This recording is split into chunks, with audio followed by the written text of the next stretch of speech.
I know the media has made our values so political today.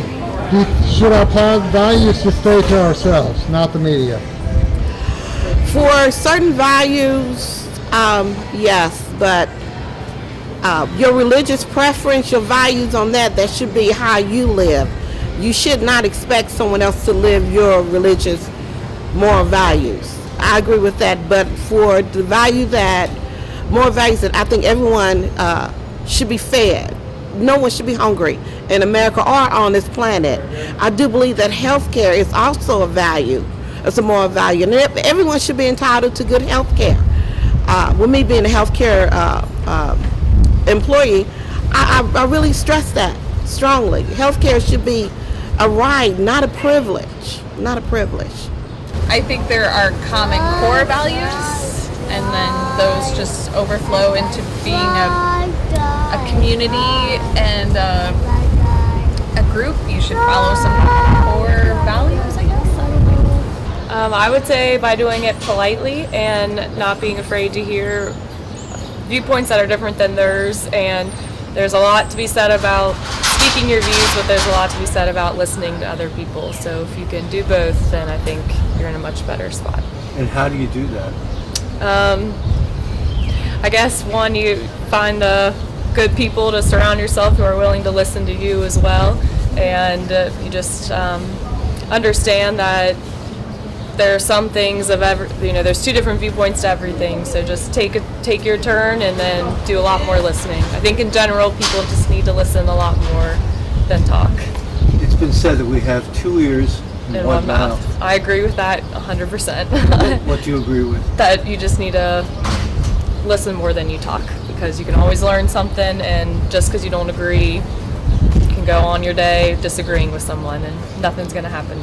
We've spent too much time tiptoeing and not talking about important issues. We've been taught not to talk about politics, sex, and religion, and I think what we should have done is learned how to talk about those things respectfully and listen to each other's points of view.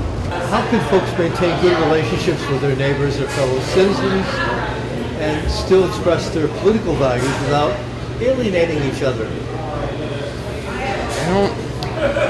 I think one of the biggest things would be to remain open-minded and to listen to other people's opinions.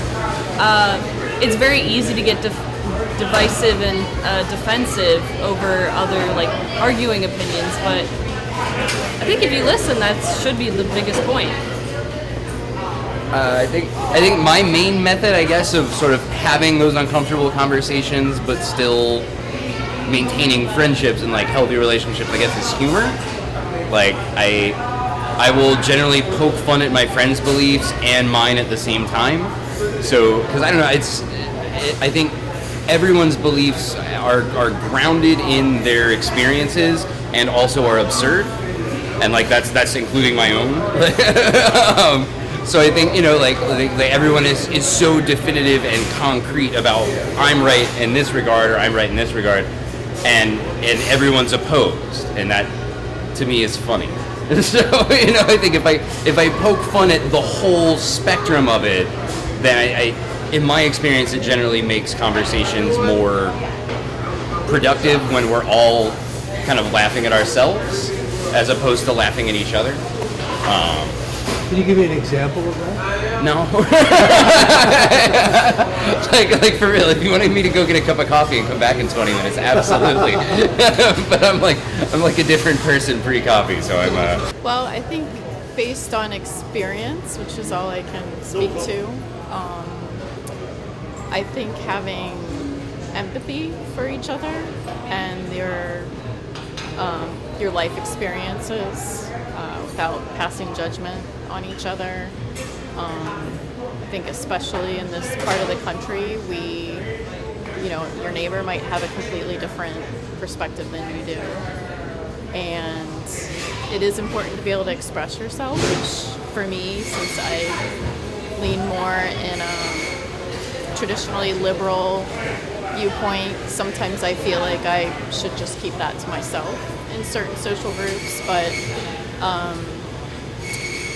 I think more and more just being able to speak from the heart, but without kind of vilifying the other perspective, I think, is the best way to go about it, and having empathy for each other, not passing judgment on someone that has a different viewpoint from you. Do you think there'll be a civil war between people in America because they don't agree with each other?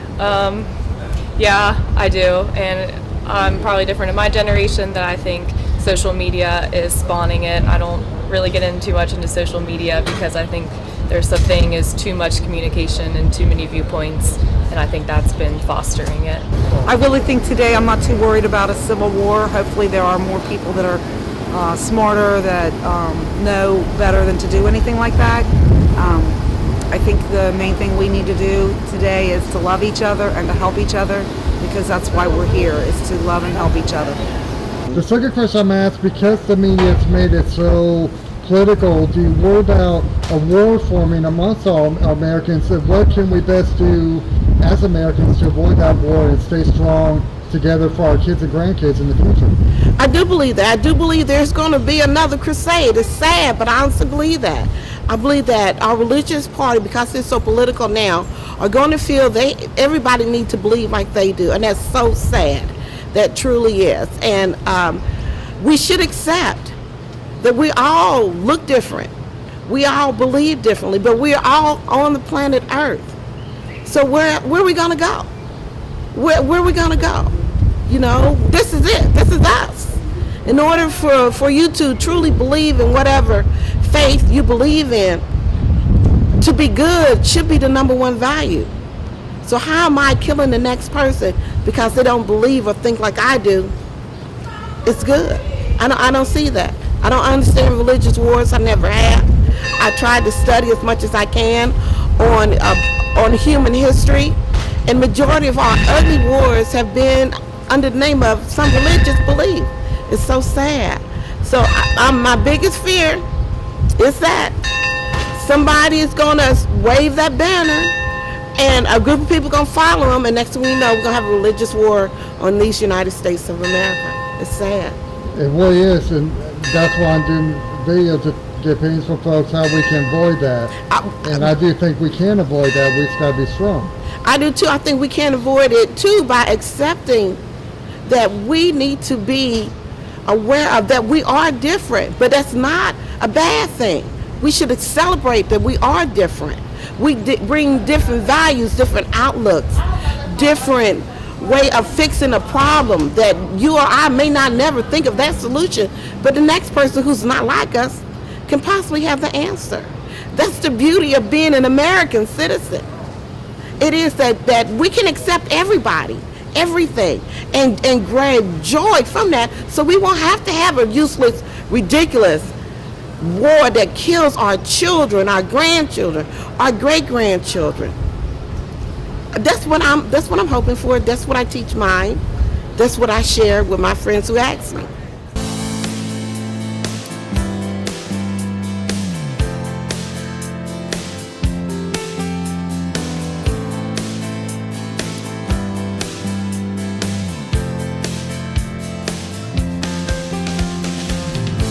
It said sometimes we have two ears and one mouth for a purpose. Have you heard that before? I actually haven't. I have immigrant parents, so I don't know many of these idioms. So that we can listen twice as much as we speak. Okay. Do you think there's any value to that? For sure. I mean, even in like survival situations, you have to be more observant than you are giving information. And if we take in more information, especially from what others see, we might be able to gather their perspectives and understand where those opinions are coming from, rather than judging those opinions on a standard, the opinion level. We can try to understand, you have this opinion for a reason, and maybe that's somewhere where I can make my opinions from. How can you develop that dialogue with folks? How can you do that? I think it takes getting to know each other.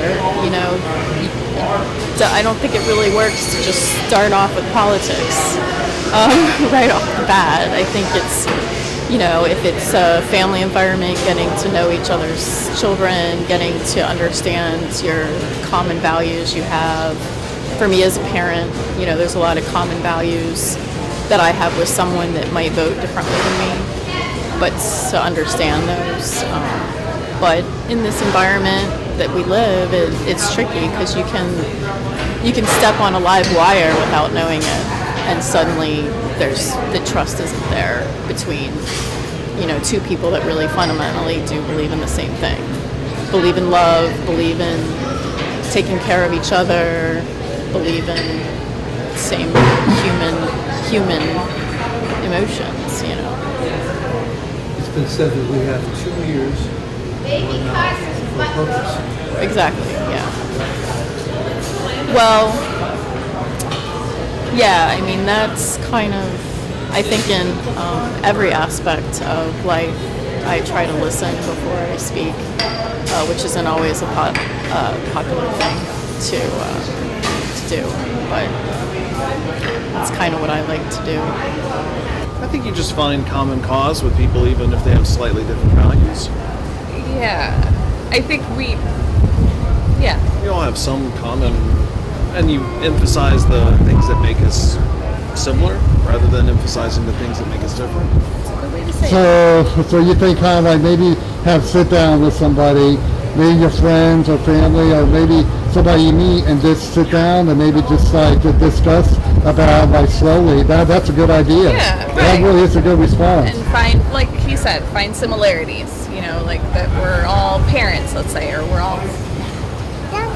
Because think about it, we're all parents, and like we want our little ones to grow up Right. to a safe world, to a good world, and get along with everybody else. That's Yep, right. you Yep. bet. Yep.